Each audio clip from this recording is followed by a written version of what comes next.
Hello everyone, तुम्हारा भाई का नाम है सीना, जिसका व्लॉग्स बनाते बातें निकल जाता है पसीना। तो भाई सुबह हो चुका है, तुम्हारा भाई उठ चुका है और दिखाता है आपको बाहर का नज़ारा। तो भाई ये पूजा का स्थान है जहाँ पे हम लोगों के भाई पाठ हो रहे हैं कर्ण पुराण के। और अब तो तुम्हारा भाई भी उठ चुका है, जैसे कि आप लोग देख सकते हो। भाई वो शूज़ पहन रहा है और अब चलते आप लोगों को बाहर दिखाते हैं बाहर का नज़ारा कैसा हो रखा है।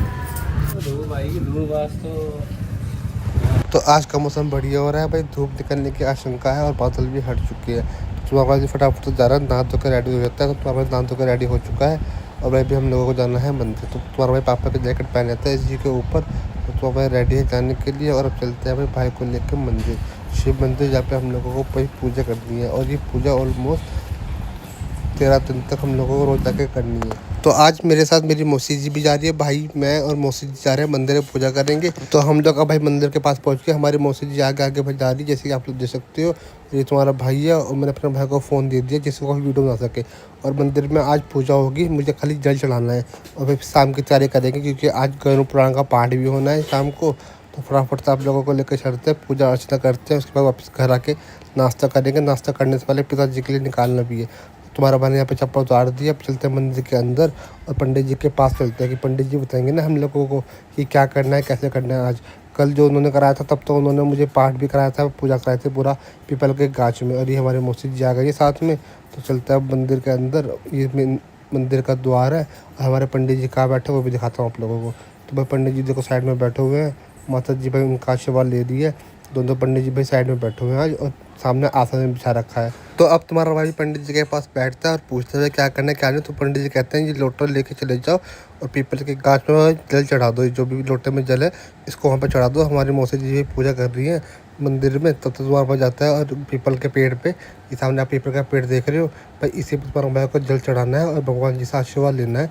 और जो भी हमसे भूल चूक हुई है उस भूल को माफ़ कर दे, ऐसा प्रार्थना करनी है भगवान जी से। तो तुम्हारा भाई जल चढ़ा रहा है जैसे कि आप लोग भाई देख सकते हो। और जल चढ़ाने के बाद में हम लोग जाएंगे वापस से घर। उसके बाद शाम की तैयारी करेंगे पाठ की और बाकी भाई नाश्ता वगैरह भी करना है। और शाम को 4 बजे से पहले पहले लंच भी करना है और मंदिर में जाके जो प्रसाद पापा के नाम से हम लोग चढ़ाते हैं उसको भी चढ़ाना है। तो तुम्हारा भाई ने यहाँ पे पूजा कर ली है और अब चलते हैं वापस से भाई घर की तरफ। तो पूजा आपकी हो गई है मंदिर में, अब जा रहे हैं तुम्हारा भाई घर। घर जाके भाई करेंगे भाई नाश्ता वगैरह। भाई नाश्ता कर लिया और लंच की बारी आएगी तुम्हारे भाई की, तो लंच भी हम लोग करते हैं। तो लंच में क्या है भाई, देखो भाई फ्रूट्स हैं आज, अनार, केला, पपीता, अमरूद। पापा जी के नाम से तुम्हारा भाई ने निकाल दिया है। उसके बाद मेरा भाई पापा के भाई डॉक्यूमेंट्स लेकर आया था। तो भाई ये फॉर्म में तुम्हारे भाई को फिल करना है और नीचे भाई शमशान घाट का पेपर, जैसे कि आप लोग भाई देख सकते हो, ये पेपर को फिल कर दिया है। और चलते हैं भाई आगे का काम करने के लिए। तो अभी हम लोग जा रहे हैं भाई नाई के पास, क्योंकि भाई नाई से भी हम लोगों को बातचीत करनी है। अभी हम लोगों का मुंडन होगा तो उसमें भी उनको भाई टाइम लेके आना होगा। तो जा रहा हूँ मैं, भैया, चाचा जी और दोनों छोटे भाई जा रहे हैं। और ये सामने आप देख सकते हो भाई ये नाई की दुकान है जहाँ से हम लोग बात करेंगे। तो भाई चाचा जी बात कर रहे हैं नाई से कितना क्या लेंगे क्या नहीं और जो भी टाइम लगेगा। उसके बाद भाई हम लोग चाहते हैं पापा के लिए शौक संदेश का कार्ड छपाने के लिए KLG स्कूल के पास में दुकान है भाई, वो तो ये KLG स्कूल जैसे कि आप लोग देख सकते हो। और इससे थोड़ा आगे भाई दुकान देखकर DJ के बराबर में दुकान है जो अभी बंद है ये। तो भाई यहीं से कार्ड छपेंगे पापा के शौक संदेश का। तो भाई हम लोग ऑलमोस्ट 50 या 100 कार्ड छपवा लेंगे। तो आज तो हमारे काम हो नहीं। उसके बाद मेरा भाई घर आ जाता है, घर आके करता है भाई लंच। तो लंच में तुम्हारा भैया को ये सब मिला है खाने को आज भाई। अभी तो यही सब चलेगा। तो अब चलते हैं भाई पहले पापा के नाम से चला देते हैं, शाम हो चुकी है। 4 बजे से पहले पहले हम लोगों को भाई मंदिर में जाकर प्रसाद भी चढ़ाना है, पापा के नाम से भोग लगाना है। तो पीपल का पेड़ आप लोग देख सकते हो, सामने हनुमान मंदिर है और इसी के ठीक सामने पीपल का पेड़ है। तो भाई को फ़ोन दे दिया तुम्हारे भाई ने और अब तुम्हारा भाई फटाफट से जाता है और चप्पल उतार के अंदर मंदिर के और भाई यहाँ पे चढ़ाएंगे, पापा को भोग लगाएंगे। और भाई मैं अपने आपको सौभाग्य मानता हूँ कि भाई मैं जब भी आता हूँ तो खाली मिलता है भाई डोंगा जो मैं रखता हूँ और पानी भाई देख सकते हो आप लोग। भाई यहाँ पे एक छोटी सी डोगी भी आ गई है। तो भाई शायद भगवान जी का कोई अवतार है। उसके बाद यहाँ पे प्रसाद चढ़ाने के बाद अब हम लोग जा रहे हैं वापस से घर, क्योंकि पंडित जी का भी आने का टाइम हो गया है। तो पंडित जी आ चुके हैं और माता जी और चाचा हमारे बैठ चुके हैं पूजा में। तो अब पूजा कभी भी शुरू हो सकते हैं, तो आप लोग आनंद लीजिए। और आज गरुड़ पुराण में 5वां और 6वां अध्याय होगा। पैत्रो पैत्रो सर्वस्तांगतो विवाया समरेतु पुण्यकांक्ष ब्राह्मणचारी शुचियो मैं पैत्रो पैत्रो सर्वाहंगतो विवा या समरेतु पुण्यकांक्ष ब्राह्मणचारी शुचि हस्तो वृक्षालय नमः। ओम हस्तो वृक्षालय नमः। ओम केशवाय नमः, माधवाय नमः, नारायणी नमो नमः। ओम हृकेशाय नमो नमः। ओम हृकेशाय नमः। ओम कलशे मुखे कंठे रुद्र समारितां स्थितो मदगणना समर्थां कुक्षोतु सागरा तब्दीपा वसुंधरा ऋगुवे जजुवे समावेद त्वर्णा सहितां गंगा च यमुना च गोदावरी सरस्वती नर्मदे सिंधु जल कावेरी स्नानार्थे प्रतिग्राहितां वरुण देवताभ्यो नमे गन्धक्षिताहं समर्पयामि षोडशोपचारार्थे पूजनं करिष्यति नमो नमः आगा जोड़कर प्रार्थना करें ओम नमो नमस्ते सैपुटे प्रवाय श्वेताराय सुमंगलाय जल आदिनाथाय नमो नमस्ते जल आदिनाथाय नमो नमस्ते ओम वरुण देवताभ्यो नमः षोडशोपचारार्थे पूजनं करिष्यते नमे प्रार्थना पूर्वक नमस्कारं समर्पयामि नमो नमः ओम ओम दीपं ज्योति परब्रह्म दीपो ज्योति जनार्दना दीपं पापरस्तु मे संध्या दीपो नमस्तुते शुभं करोति कल्याणम् आरोग्य सुख संपदां शत्रु बुद्धि विनाशाय दीपो ज्योति नमः तुते ओम दीपं दृश्यामि नमो नमः ओम देवराज देवमानपाद पंकजं व्यालयज्ञदूतमिन्दुशेखरं कृपाकरं नारदादि योग वंदितां दिगंबरं काशीपुरादिनाथ कालभैरवं भजे काशीपुरादिनाथ कालभैरवं भजे ओम भैरभट्टाय नमः ओम क्षेत्रपाल देवताभ्यो नमः प्रार्थना पूर्वक नमस्कारं समर्पयामि नमो नमः गंधक्षिताहं रोली काची तलवा दो गंध का ओम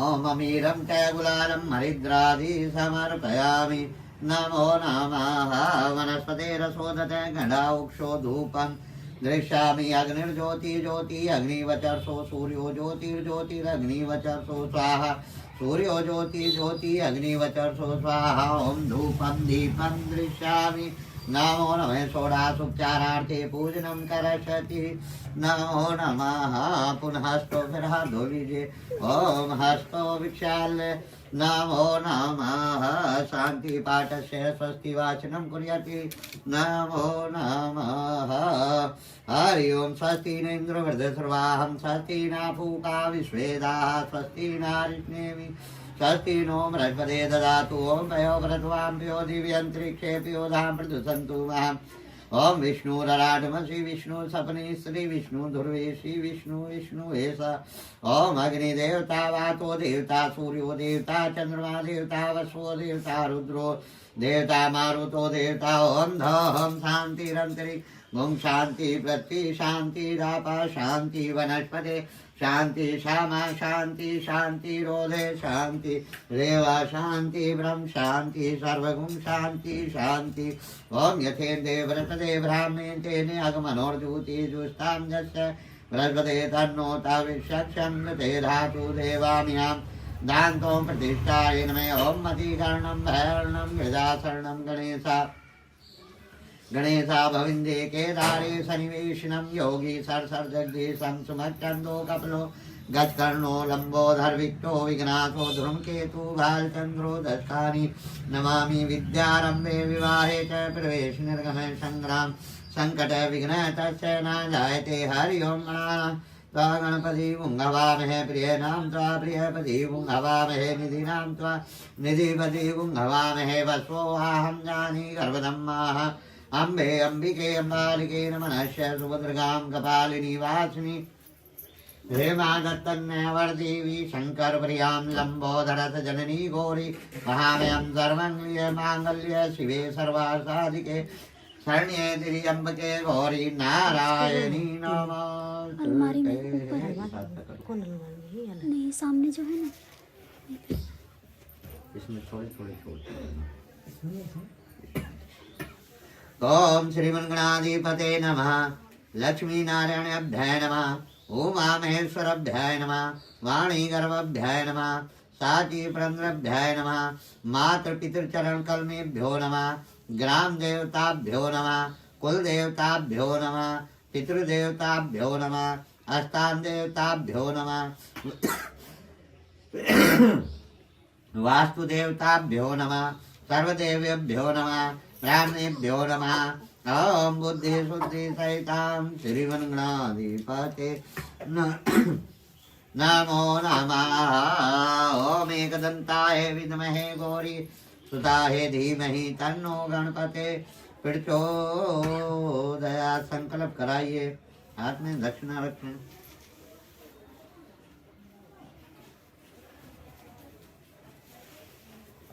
लाल गई है हम लेके आ रहे थे। सरे 2082 संबदनामे संबदनामे सिद्धार्थ नामे अमुक मासे शुभ शुभ मासे पौष मासे शुभ पाक्षे शुक्ल पाक्षे शुभ तिथियां त्रयोदशी तिथियां दिनवासरे आज दिनवासरे बृहस्पतिवार वासरे और अमुक नाम नक्षत्रे तीर्थस्थान क्षेत्रस्य हरिद्वार शाकुमरी तीर्थस्थान क्षेत्रस्य तत्र मंडले सहारनपुर मंडले और तत्र नगरे रामपुरी कॉलोनी नाम नगरे तत्श्रीमान वंशोदय भवा तत्श्रीमान गोत्रोत्पन्ना हम अपने गोत्र का साडल्य गोत्रोत्पन्ना तत्श्रीमान आप अपना नाम लो जी।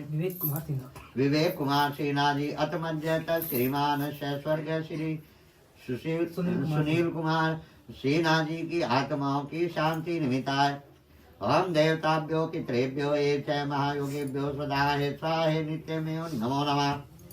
अनादि निधनो देवा संतगदाधरे अक्षय पुण्यका पितृमोक्तर्दो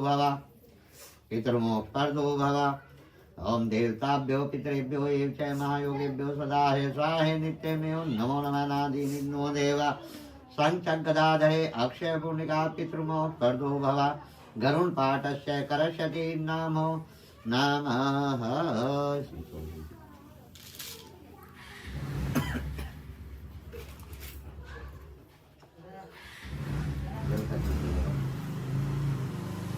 पाद्यमार्गमच्मन्यमश्नानं समर्पयामि पाद्यमार्गमच्मन्यम् अश्नानार्थे प्रतिग्राहितां नमो नमः।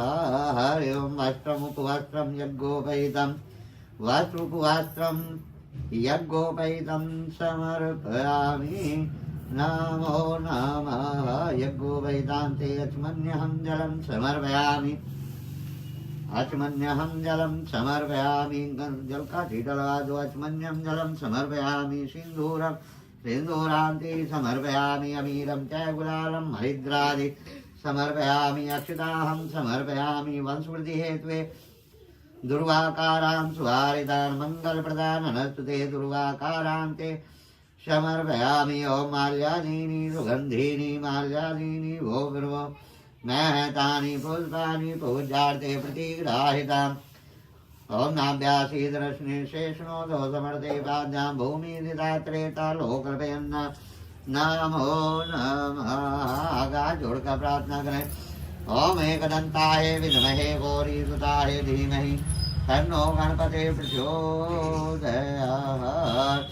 ओम नमो गणपतेभ्यः च नमो नमः। वातपेभ्यः च नमो नमः। ग्रस्तेभ्यो च नमो नमः। विरूपेभ्यो विश्वेभ्यो च नमो नमः। विघ्नेश्वराय ओम विघ्नेश्वराय वरदाय सुप्रियाय लंबोदराय विक्ताय जगन्नाथनाय गौरी सुताय गणनाथ नमस्ते। ओम ओंकार देवताभ्यो नमः। ओम ओंकार देवताभ्यो नमः। ओम केशवे नमः विष्णुवे नमः। आव्यामि अस्तव्यामि पूज्यामि नमो नमः। ओम त्र्यंबकं यजामहे सुगंधिं पुष्टिवर्धनम् उर्वारुकमेव वन्दनात् मृत्युर्मुक्त्यै मामर्ता श्रीचैते लक्ष्मीपतन्या वाहोरात्रो वद्वत् नक्षत्राणि रूपं मम्बैघाणादौ लोकं घाणां ब्रह्माम्रारित्रक्रान्तकारी भानु सती भूमि सुतो बुध शुक्र शनि राहु केतु सर्वे ग्रह शांति ग्रह भवन्तु। नो ग्रह पूर्वक नमस्कारं समर्पयामि। गौरी पादा साथी मेधा सावित्री विजय जया देव सेना सदा स्वामात्रो लोकमात्रो अष्टपुष्टतां कुलत्मन्य देवताभ्यो नमः। षोडशमात्रेभ्यो नमः। प्रार्थना पूर्वक नमस्कारं समर्पयामि। ओम सर्वमंगल्य मांगल्य शिवे सर्वार्थसाधिके शरण्ये त्र्यंबके गौरी नारायणी नमस्तुते। ओम सर्पेभ्यो अंतरिक्षेभ्यो सर्पेभ्यो नमः। सर्पेभ्यो नमः। प्रार्थना पूर्वक नमस्कारं समर्पयामि। ओम येन बद्धो बलिराजा दानवेन्द्र प्रतिनिधित्वाय माचल दीक्षा मापनोति सरदाय सरदाय सत्यमाप्ताय नमो नमः। हरि ओम। स्वस्ति न इंद्र वृद्धस्रवाहं स्वस्ति न पूका विश्वेदाः स्वस्ति नारिष्णेमि स्वस्ति नो बृहस्पते ददातु। जल का चीटा लगा दीजिए। पाद्यमर्घमच्मन्य स्नानं समर्पयामि। ओम अमीरं च गुलालं हरिद्रादि समर्पयामि। कुमार्ता शोभिता मया निवेदिताम् अक्षताम् हम समर्पयामि। माल्यादीनि सुगन्धीनि माल्यादि वो पर्वो महतानि पुष्पाणि पूज्यार्थे प्रतिग्राहितां वंशवृद्धि हेत्वे दुर्वाकारान् सुहारितान् मंगलप्रदान् अनस्तुते दुर्वाकारान्ते समर्पयामि। नमो नमः। आगा जोड़कर प्रार्थना करें। ओम षोडशमात्रेभ्यो नमः। प्रार्थना पूर्वक नमस्कारं समर्पयामि। नमो नमः। ओम नवग्रह देवताभ्यो नमः। प्रार्थना पूर्वक नमस्कारं समर्पयामि। नमो नमः। आ जाइए, उनकी माला उतार करके दूसरे नहीं। ओम माल्यादीनि सुगंधीनि माल्यादीनि वो पर्वो महतानि पुष्पाणि पूजाते प्रतिग्राहितां माल्याहं समर्पयामि। नमो नमः। माल्याहान्ते समर्पयामि। ओम अमीरं च गुलालं हरिद्रादि समर्पयामि। ओम खंडनं चंदनं समर्पयामि। खंडनं चंदनं समर्पयामि। खंडनं चंदनं समर्पयामि। गुमाता शोभिता मया निवेदिताम् अक्षताहं समर्पयामि। धूपं दीपं दृश्यामि। नमो नमः। प्रार्थना पूर्वक ओम शांताकारं भुजंगशयनाभं पद्मानं श्रेयसं विश्वधारं सदमेघवर्णं सुभागं लक्ष्मीकान्तं कमलनयनं योगध्यानमग्यं वन्दे विष्णुभैरं सर्वलोकनाथं। नमस्तुते सहस्रमूर्ते सहस्रपादवे सहस्रभावे सहस्रकोटि युगधारणेन मया काल्पते त्वयथा गच्छते सागरे सर्वदेवो नमस्कारं। केशव प्रतिमुक्षते पापोऽहं पापकर्माहं पापात्मा पाप संभवे त्राहि मां पुण्यकाक्षर पापो हरो भव सर्वकष्ट निवारिणी हरो या कुंदे तुषार हार धवला या शुभ्र वस्त्र विता या वीणा वरदंड वंदित करा शेताशनाया ब्रह्मच्युत्य शंकर प्रभो संसितां श्यामा पातु सरस्वती भगवती निष्गंधं पुस्तक धारणे नमः। ओम सरस्वती प्रार्थना पूर्वक नमस्कारं समर्पयामि। नमो नमः। बोलो गरुड़ पुराण की विष्णु भगवान की।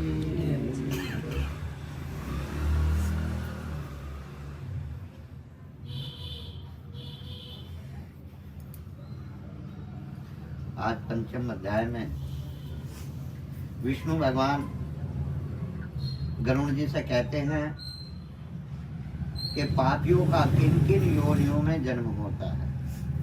वह मनुष्यों को अनेक योनि और विविध रोगों की प्राप्ति और पापियों का किन किन योनियों में जन्म होता है। कहते हैं कि गरुड़ जी ने भगवान विष्णु से पूछा, श्री कृष्ण से पूछा, कहा कि हे माधव, हे कृष्ण, जिस जिस पापी से जो जो चिन्ह प्राप्त होते हैं और जीव जिन जिन योनियों में जाते हैं वह मुझसे बतलाइए। कि जो पापी होते हैं वो जन्म लेते हैं तो उनके क्या क्या चिन्ह होते हैं या किस योनि में जाते हैं वह मुझसे बतलाइए। भगवान कृष्ण ने उत्तर दिया कि हे गरुड़, नरक से आए प्राणी जिन पापों से जिन योनियों में जाते हैं और जिस पाप के जैसे चिन्ह होते हैं वह मैं आपको बताता हूँ। ब्रह्म हत्या करने वाला क्षय रोगी यानी कि टीबी और गौ हत्या करने वाला कुबड़ा और कन्या की हत्या करने वाला कोढ़ी होता है। इनको चंडाल योनियां मिलती हैं। स्त्री का घात करने वाला, गर्भपात कराने वाला, भील रोगी, अयोग्य गमन करने से नपुंसक व्यक्ति बनता है। गुरु पत्नी सेवन से खराब शरीर वाला होता है। मांस खाने वाले का लाल अंग और मदिरा सेवन करने वाले के दांत काले और जिह्वा के स्वाद से अभक्ष को भक्ष करने वाला ब्राह्मण जलोदरी, जल में रहने वाला बनता है। जो दूसरे को दिया मिष्टान खाता है उसे गले में गढ़माला रोग हो जाता है। श्राद्ध में अपवित्र अन्न देने वाला श्वेत कुष्ठी रोगी होता है। अभिमान में भरकर गुरु का अपमान करने वाले को मिर्गी रोग होता है। वेद शास्त्र की निंदा करने वाला पांडु रोगी होता है और झूठी गवाही देने वाला गूंगा और पंक्ति तोड़ने वाला काना, विवाह में विघ्न पैदा करने का होठ कटा हुआ होता है। पुस्तक की चोरी करने वाला जराधन, गो तथा ब्राह्मण को लात मारने वाला लंगड़ा तथा पंगु झूठ बोलने वाले का कंठ खराब हो जाता है। झूठी बात को सुनने वाला गूंगा होता है। जहर देने वाला मूर्ख पागल होता है। आग लगाने वाला कलवाटी होता है, खलवाटी। और मांस बेचने वाले दुर्गामी होते हैं। मांस खाने वाला रोगी होता है। रत्नों की चोरी करने वाला नीच जाति में उत्पन्न होता है और स्वर्ण की चोरी करने वाले के नाखून अच्छे नहीं होते। धातु मात्र को हरने वाला गरीब बना रहता है। अन्न चोरी करने वाला चूहा और धान की चोरी करने वाला सड़ब और जल की चोरी करने वाला चामक और विष की चोरी करने वाला बिच्छू बनता है। साग पत्र चोरी करने वाला, सुगंधित वस्तुओं को हरने वाला छछुंदर और शहद चुराने वाला रोज और मांस वाले गिद्ध, लक्षण चुराने वाले चींटी और पिपील होते हैं। तांबलून, फल तथा फूल आदि की चोरी करने वाला, लौंग, इलायची, फल तथा फूल आदि की चोरी करने वाला वन में बंदर बनता है। जूता, घास और कपास को चुराने वाला भेड़िया बनता है। जो क्रूर कर्मों से आजीविका चलाता है, मार्ग में यात्रियों को लूटता है और जो आखेट का व्यसन रखता है वह कसाई का बकरा बनता है। जहर पीकर मरने वाला पहाड़ पर काला नाग बनता है जिसका स्वभाव अमर्यादित है। वह निर्जन जंगल में हाथी बनता है। बलि वैश्य करने वाला तथा सब कुछ खा लेने वाला द्विज, ब्राह्मण या क्षत्रिय या वैश्य और बिना परीक्षण किए भोजन कर लेने वाला व्यक्ति निर्जन वन में व्याघ्र बनते हैं। जो ब्राह्मण गायत्री का स्मरण नहीं करते और जो संध्या उपासना नहीं करते, जिनका अंत स्वरूप दूषित तथा ब्रह्म स्वरूप साधु की तरह होता है, वह ब्राह्मण बगुला बनता है। अजय दक्षिणा के लोभ में यज्ञ आदि कराने वाले ब्राह्मण ग्राम में सुअर बनते हैं और अनेकों मनुष्यों को यजन कराने वाले गधा योनि में जाते हैं। निमंत्रण पाए बिना भोजन करने वाले कोए की योनि में पड़ते हैं।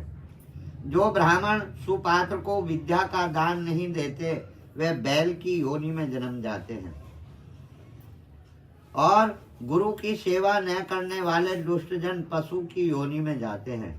गुरु को हुंकार तूकार कर और वाद विवाद कर ब्राह्मण पर विजय प्राप्त करने वाले जल रहित वन में ब्रह्म राक्षस बनते हैं। जो पहले तो ब्राह्मण को वचन दे और बाद में दान नहीं करते, वे श्यार की योनि में जाते हैं। सत्पुरुषों का सत्कार न करने वाला फुत्कार होता है, अर्थात जिनके मुंह में अग्नि निकले, जिनसे अग्नि निकलती है। जिस मित्र को द्रोही पर्वत पर गिद्ध होता है और क्रय विक्रय में कपटी उल्लू की योनि में जाता है, कम तोलने वाला। वर्ण आश्रम की निंदा करने वाला वन में कबूतर बनता है।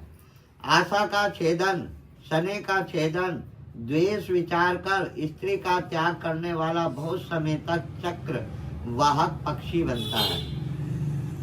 माता से, पिता से, गुरु से, बहन से दोष करने वाला हजारों जन्म पर्यंता गर्भ में मरता और जन्म लेता है। सास को गाली देने वाली नित्य कलह करने वाली स्त्रियां जलों का होती है, यानी कि जल में ही वे बनती हैं। स्वामी को कटु वचन बोलने वाली जुलिका होती है। जो स्त्री पति को छोड़कर पर पुरुष का सेवन करती है वह चमगीदड़ी बनकर वृक्ष पर लटकती है। गोदा यदा मुक्की सर्पणी बनती है, दो मुक्की सर्पणी बनती है। जो अपने गोत्र का घात करे या अपने सगोत्र स्त्री का सेवन करे तो वह रीछ तथा सैला का जन्म पा करके रीछ योनि में जन्म पैदा होता है। सगोत्र की स्त्री के साथ अभिविचार करने वाला कामुक व्यक्ति मरु प्रदेश में पिचास होता है और अपर्याप्त यौवना से संबंध रखने वाला वन में अजगर के समान होता है, अजगर बनता है। गुरु पत्नी के साथ गमन की इच्छा रखने वाला मनुष्य गिरगिट की योनि में जाता है। राज पत्नी के साथ गमन करने वाला ऊंट तथा दोस्त की पत्नी के साथ गमन करने वाला गधा बनता है। गुदा गमन करने वाला विष्टा भोगी स्वर तथा शूद्रगामी बैल होता है। जो महाकामी होता है वह कपट लंपट घोड़ा होता है। किसी के मरण सोच में एकादश तक भोजन करने वाला कुत्ता बनता है। देव द्रव्य भोग या देवलक ब्राह्मण मुर्गे की योनि में जाता है। जो ब्राह्मण आश्रम दुर्वजनों के लिए देवता की पूजा करता है वह देवलक कहलाता है। वह देव कार्य पितृ कार्य के लिए निंदनीय है। ऐसे घोर पापियों से उत्पन्न हुए भयानक नरक में प्राप्त हो कर्म क्षय होने से मनुष्य लोक में उत्पन्न होते हैं। ब्रह्म हत्या करने वाले नरक में दुख भोग कर इस मनुष्य लोक में गधा और ऊंट की महिषा आदि की योनियों में पैदा होता है। शराब पीने वाला भेड़िया कुत्ता सियार आदि की योनियों को प्राप्त होता है। स्वर्ण की चोरी करने वाला कुर्मी और कीट पतंगा बनता है और गुरु पत्नी से गमन करने वाला कृष्ण गुलमक लता आदि में जन्म धारण करता है। दूसरे की पत्नी को चुराने वाला, किसी की धरोहर को अपहरण करने वाला, ब्राह्मण के धन को हड़पने वाला नरक के दुख को भोगने के बाद ब्रह्म राक्षस की योनि में जाता है। कपट से प्रेम रख करके ब्राह्मण के धन को प्रयोग करने वाला, ब्राह्मण के धन का प्रयोग करने वाला अपने साथ कुल तक का नाश करने वाला होता है। बलात्कार से या चोरी से ब्राह्मण के धन को प्रयोग करने वाले कुल का नाश चंद्रमा और तारागण के रहने तक होता है। लोहे का चूर्ण, पत्थर का चूर्ण, विष आदि का प्राणी पचा सकता है। लोहे का चूर्ण, पत्थर का चूर्ण और विष आदि को प्राणी पचा सकता है, परंतु ब्राह्मण के धन को त्रिलोक में स्थित कोई पुरुष पचा नहीं सकता। राजा ब्राह्मण के धन को हर करके उस धन से अपनी सेना, हाथी घोड़े आदि को रखे तो उसकी सारी सेना युद्ध के मैदान में भी भाग जाती है। जैसे बालू का पुल बादलों के समान नष्ट हो जाता है। देव द्रव्य का उपयोग करने से या ब्रह्म स्वयं का हरण करने से या ब्राह्मण का अतिक्रमण करने से वंश पतित हो जाता है। अपने आश्रित वेद शास्त्र परायण ब्राह्मण को छोड़ करके दूसरे ब्राह्मण को दान देना अतिक्रमण कहलाता है। वेद वेदांग के ज्ञान से रहित ब्राह्मण को छोड़ना अतिक्रमण नहीं कहलाता। जो बिना वेद के हो, ज्ञान से रहित हो, ब्राह्मण को छोड़ दे, अतिक्रमण नहीं कहलाता। क्योंकि जलती हुई अग्नि को छोड़कर भस्म में आहुति नहीं दी जाती। हे ताक्ष्य, ब्राह्मण का अतिक्रमण करने वाला व्यक्ति नरक को भोग कर क्रमश जन्मांध और दरिद्र होता है। वह कभी दाता नहीं बन सकता, अपितु याचक ही बना रहता है। ब्राह्मण का अपने द्वारा या अन्य से प्राप्त भूमि का जो हरण करता है वह 60,000 वर्ष पर्यंत अविष्ठा का कीड़ा बना रहता है।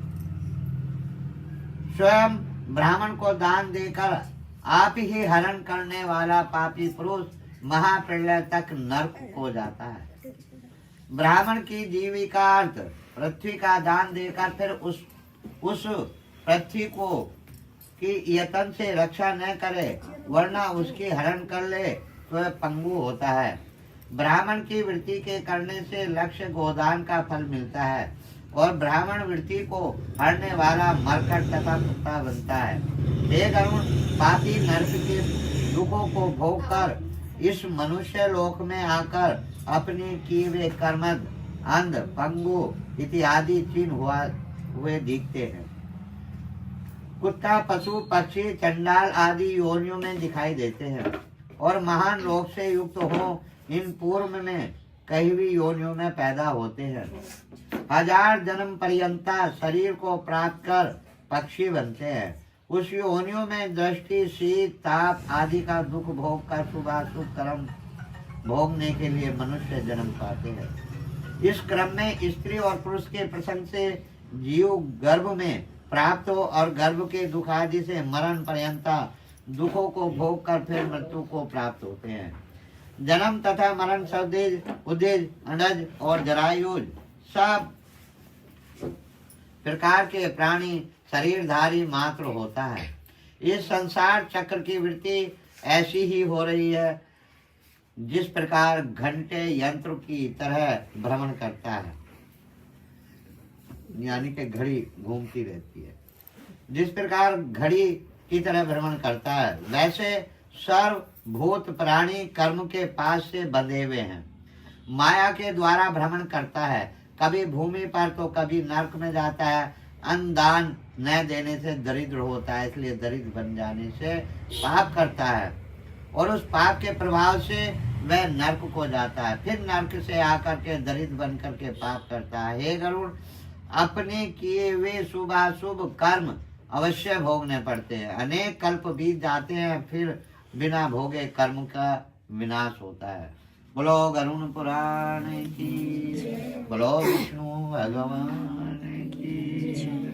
श्रीमन्नारायण नारायण नारायण, हरिमन्नारायण नारायण नारायण, श्रीमन्नारायण नारायण नारायण, श्रीमन्नारायण नारायण नारायण, हरिमन्नारायण नारायण,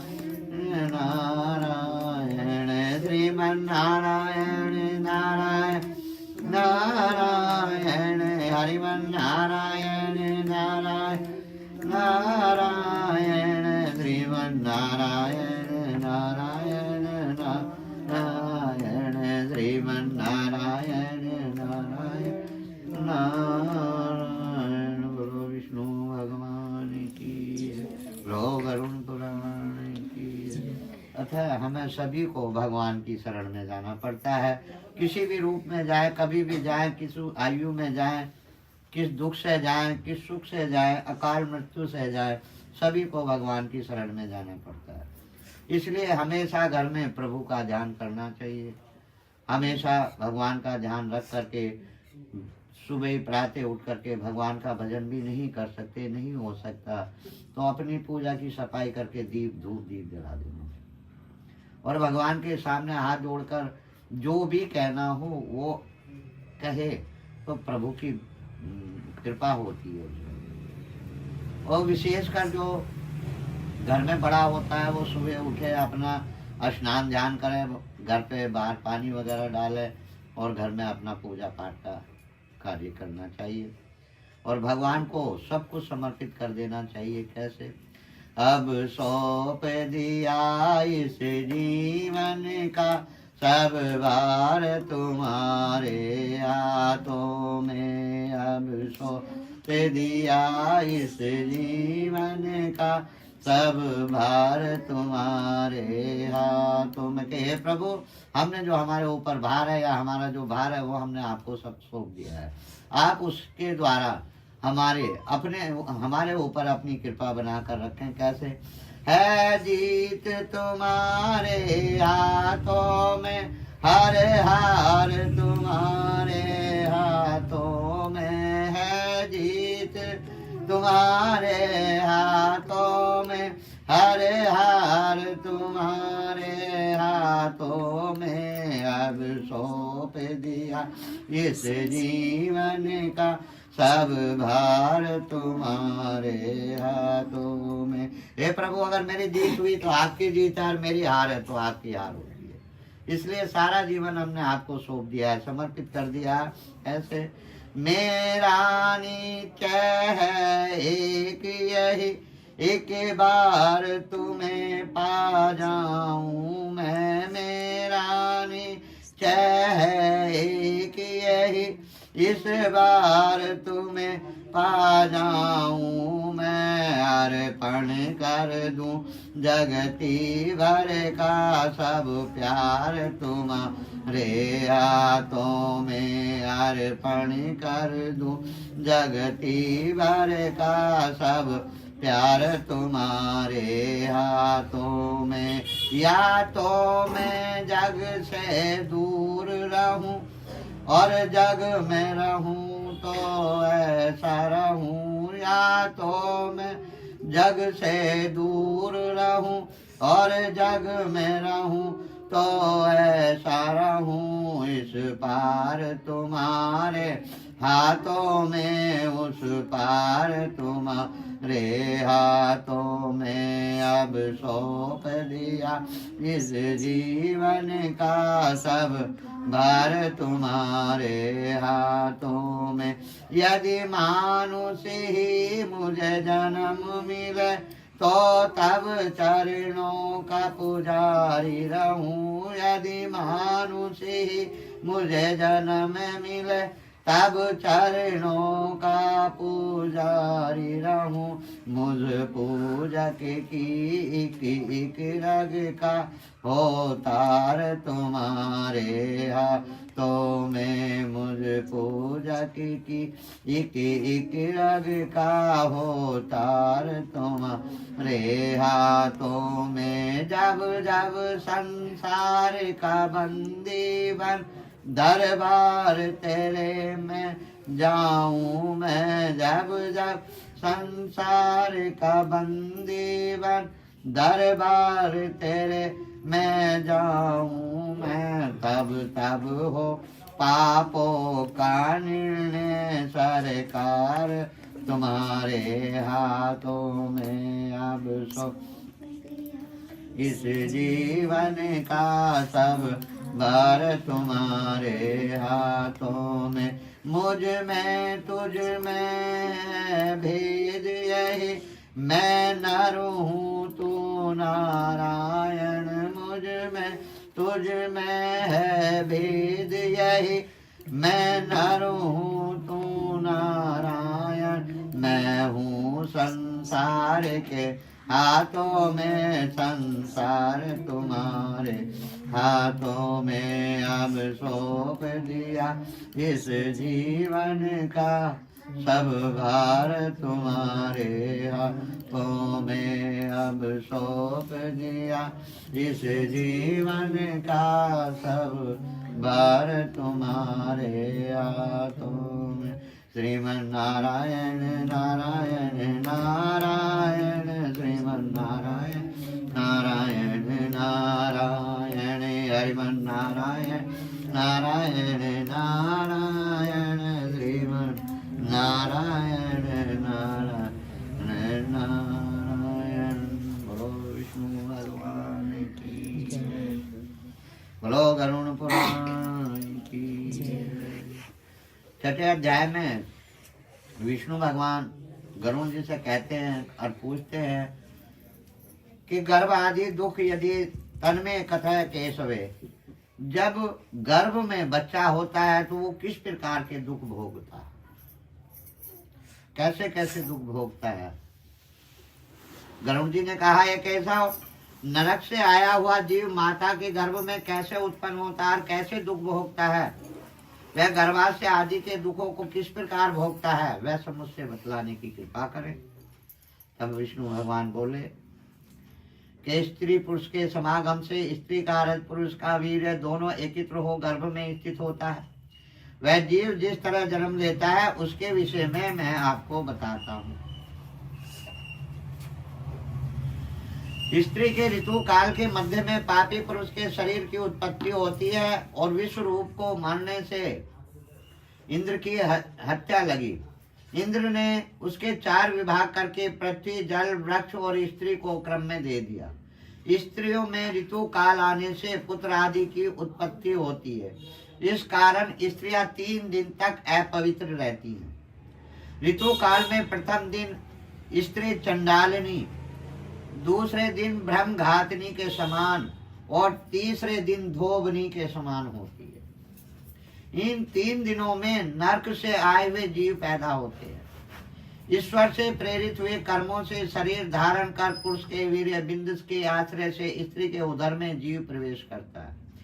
एक रात्रि के शुक्र शोणित योग से कोदो के सदृश, 5 रात्रि से बूंद सदस्य और 10 दिन पर बंदरी फल के समान और कठिन तदंतर मांस पिंडाकार होता है। योनि के अंदर अंडे के आकारवत होता है। 1 महीने में मस्तक, दूसरे महीने में भुजा आदि अंग बनते हैं, तीसरे महीने में नख, रोम, हड्डी, 4 द्वार, 10 द्वार के छिद्र और चौथे महीने में त्वचा, मांस, रुधिर, मेद, मज्जा, अस्थि, इन धातुओं की उत्पत्ति 5वें महीने में। 5वें महीने में भूख प्यास उत्पन्न होती है और 6ठे माह में गर्भ की झिल्ली से आच्छादित होकर के दाहिनी कोख में गर्भ भ्रमण करने लगता है और माता के भक्षण किए गए अन्न आदि से बढ़ता हुआ गर्भ जीव विष्ठा, मूत्र आदि का स्थान जहाँ अनेक जीवों की उत्पत्ति होती है ऐसे उधर में शयन करता है। वहाँ कृम जीव के काटने से सब अंग कष्ट पाते हैं, वह बार बार मूर्छित भी होता है। माता जी जो कड़वा, तीक्ष्ण, लवण युक्त, रूखा, कैसिला आदि भोजन करती है उसके स्पर्श होने से कोमल अंगों को बहुत कष्ट पहुंचता है। फिर भीतर से तथा ऊपर आँख से वेष्टित होता है। उसकी पीठ और गर्दन कुंडलाकार बनी रहती है। इस प्रकार अपने अंगों से चेष्टा करने में असमर्थ होकर वह जीव पिंजरे में स्थित पक्षी की तरह माता के कुक्ष में अपने सिर को दबाए हुए पड़ा रहता है और भगवान की कृपा से अपने सैकड़ों जन्मों के कर्मों को स्मरण करता है, याद करता है। करता हुआ वह गर्भस्थ जीव लंबी सांस लेता रहता है। ऐसी स्थिति में भला उसे कौन सा सुख मिल सकता है। मांस, मज्जा आदि 7 धातुओं के आवरण में आवृत वह ऋषि कल्प जीव भयभीत होकर हाथ जोड़कर विकल वाणी में भगवान की स्तुति करता है। जिन्होंने उसको माता के उदर में डाला है, 7वें महीने में आरंभ से ही सभी जन्मों के कर्मों का ज्ञान हो जाने पर गर्भस्थ प्रसूति वायु के द्वारा चालित होकर वह विष्ठा में उत्पन्न सहोदर कीड़े की तरह एक स्थान पर ठहर नहीं पाता। जीव कहता है कि मैं लक्ष्मीपति, संसार के आधार, अशुभ का नाश करने वाले तथा शरण में आए हुए जीवों के प्रति वत्सल रखने वाले भगवान विष्णु की शरण में जाना चाहता हूँ। हे भगवान, तुम्हारी माया से मैं मोहित देह आदि में तथा पुत्र कुल आदि में इनका भी यह मेरे यह अभिमान कर इनका है और यह मेरा है यह अभिमान कर जन्म मरण को प्राप्त होता है। मैंने कुटुंब के लिए शुभ कर्म किए, वे लोग तो खाकर पीकर चले गए, मैं अकेला दुख उठा रहा हूँ। हे भगवान, इस योनि से पृथक हो तुम्हारे चरणों का स्मरण करूंगा या स्मरण कर फिर ऐसे उपाय करूंगा जिससे मुक्ति को प्राप्त हो सकूं। यानी कि जीव उस समय कहता है हे प्रभु मुझे बाहर मत भेजो, अपनी शरण में बुला लो, लेकिन आपकी माया मोह से लिप्त हूँ इसलिए मुझे बाहर जाना ही होगा। तो मैं आपको कभी जीवन में, जीवन पर्यंत आपको नहीं भूलूंगा, आपको हमेशा याद करता रहूंगा और मुक्ति पाने का उपाय करता रहूंगा, दान पुण्य का प्राप्त करता रहूंगा, दूसरों की सेवा भाव करता रहूंगा। हे प्रभु मुझे किसी तरीके से बाहर भेजो। विष्ठा और मूत्र के कुएं में पड़ा हुआ तथा जटार अग्नि से जलता हुआ तथा वहां से बाहर निकलने की इच्छा करता हुआ मैं कब बाहर निकल पाऊंगा। जिस दीन दयाल परमात्मा ने मुझे इस प्रकार का विशेष ज्ञान दिया, मैं उन्हीं की शरण में ग्रहण करता हूँ, मैं उन्हीं की शरण ग्रहण करता हूँ, जिससे मुझे पुनः संसार के चक्कर में न आना पड़े। मैं माता के गर्भ से कभी भी बाहर जाने की इच्छा नहीं करता, क्योंकि बाहर जाने पर पाप कर्मों से पुनः मेरी दुर्गति हो जाएगी। इसलिए यहाँ बहुत दुख की स्थिति में रहकर भी मैं खेद रहित होकर के आपके चरणों का आश्रय लेकर संसार से अपना उद्धार कर लूंगा। भगवान विष्णु ने उत्तर दिया, ऐसी बुद्धि वाले हे स्तुति करते हुए 10 माह के ऋषि उस जीव की प्रसूति वायु प्रसव के लिए तुरंत नीचे की तरफ धकेल देती और प्रसूति मार्ग के द्वारा नीचे की तरफ फिर सिर करके अचानक गिराया गया। वह आतुर जीव बड़ी मुश्किल से बाहर निकलता है और उस समय वह सांस भी नहीं ले पाता, उसकी स्मृति भी समाप्त हो जाती है। पृथ्वी पर मल मूत्र के बीच घिरा हुआ जीव मल में पैदा हुआ कीड़े की तरह चेष्टा करता है और विपरीत गति प्राप्त करके स्मृति नष्ट हो जाती है। स्मृति नष्ट हो जाने के कारण अत्यधिक रुदन करने लगता है जब बच्चा रोता है। जिस तरह बुद्धि गर्भ में, रोग आदि में, शमशान में, पुराण आदि सुनने में लगी रहती है, वैसी बुद्धि हमेशा रहे तब बंधन से कौन नहीं छोड़ सकता। जिस समय वह जीव कर्म योग फल द्वारा गर्भ से बाहर होता है, उस समय विष्णु की माया से मोहित हो जाता है और माया से मोहित होकर के वह सब कुछ भूल जाता है, फिर विवश होकर के कुछ भी नहीं बोल सकता और बाल अवस्था के दुख भी परतंत्र होकर के भोगता है। बालक की इच्छा को समझते हैं माता पिता, बालक की सेवा करते हैं। बालक को भूख लगे तो लगे या रोने पर समझते हैं बालक का पेट दर्द कर रहा होगा, ऐसा सोचकर माता पिता दवाई देते हैं। बालक के पेट में दर्द हो तो माँ समझती है कि भूख लगी होगी, ऐसा सोच करके दूध दे रही है, दवा दे इत्यादि कर्म बालक के लिए उल्टे पड़ते हैं, फिर भी वह बोलने की शक्ति नहीं रखता।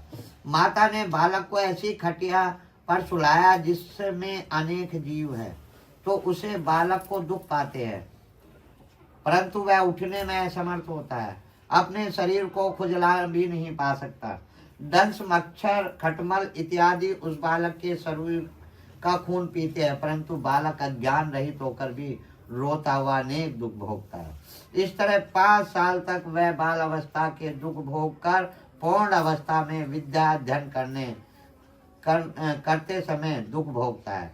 इसके बाद वह युवा अवस्था के दुख भोगता है, वह अनेक प्रकार के व्यसनों में लगा रहता है, फिर निकृष्ट व्यक्ति का संग करता है और शास्त्र और सत्पुरुषों से दूर द्वेष करता हुआ लंपट बन जाता है। लंपट बन जाता है। भगवान की माया रूपी औरत को देख उसके हाव भाव प्रसन्न होते हैं और उस औरत से ठगे जाने पर महामोह में ऐसा गिरता है जैसे पतंगा अग्नि पर गिरता है।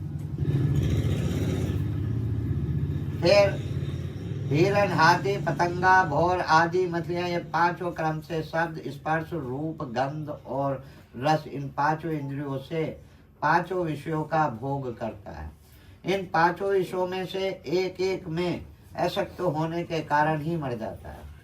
अभिशक्त वस्तु की अप्राप्ति की स्थिति में अज्ञान के कारण वह अशक्त व्यक्ति स्वयं अपने नाश हेतु दूसरे अशक्त व्यक्ति से शत्रुता कर लेता है। इस प्रकार अधिक बलशाली अन्य सशक्ति व्यक्तियों के द्वारा वह वैसा ही मारा जाता है जैसे किसी शक्तिशाली एक हाथी से दूसरा हाथी मारा जाता है। इस प्रकार जो मूर्ख अत्यंत दुर्लभ मानव जीवन को विषय संसति के कारण व्यर्थ में नष्ट कर लेता है, उससे बढ़कर पापी और कौन हो सकता है। सैकड़ों योनियों को पार करके पृथ्वी पर दुर्लभ मानव योनि प्राप्त होती है। मानव शरीर प्राप्त होने पर भी दिव्य जन की प्राप्ति उससे भी कठिन है। दिव्य तत्व की प्राप्ति उससे भी कठिन है। अति दुर्लभ दिव्य तत्व को प्राप्त कर जो व्यक्ति इसकी रक्षा करने के लिए अपेक्षित धर्म कर्मानुष्ठान नहीं करता, केवल इंद्रियों की तृप्ति में ही लगा रहता है, उसके हाथ में आया हुआ अमृत के समान पवित्र यह अवसर उसको प्रमाद से नष्ट हो जाता है। युवा अवस्था में दुख उठाकर वृद्ध अवस्था में अनेक बीमारियों से ग्रस्त होकर वह बहुत अधिक दुखित होता हुआ मृत्यु के चंगुल में फंसकर पुनः नरक में गिरता है। नरक में जाना तथा मनुष्य लोक में आना, ऐसे कर्म पास में बंधे हुए पापी किसी समय वैराग को प्राप्त नहीं होते, क्योंकि भगवान की माया से वे मोहित रहते हैं। हे गरुण, इस संसार में अंत्येष्टि आदि क्रिया जिनकी नहीं हुई, ऐसे पापियों की गति नहीं होती। अब तुम्हारी और क्या सुनने की इच्छा है? तब गरुण भगवान बोले कि श्रीमन नारायण नारायण नारायण हरिमन नारायण नारायण नारायण श्रीमन नारायण नारायण नारायण श्रीमन नारायण नारायण नारायण हरिमन नारायण नारायण नारायण श्रीमन नारायण नारायण श्रीमन नारायण नारायण श्रीमन नारायण नारायण नारायण। बोलो विष्णु भगवान की। तो आज गरुड़ पुराण का 5वां और 6वां अध्याय हो चुका है। आशा करता हूँ आप लोगों को ये पार्ट देखकर और सुनकर अच्छा लगा होगा। आप लोग अच्छा लगा तो लाइक शेयर कमेंट जरूर करो, चैनल को सब्सक्राइब करना ना भूलें। मिलते हैं आप लोगों से नेक्स्ट व्लॉग के साथ में।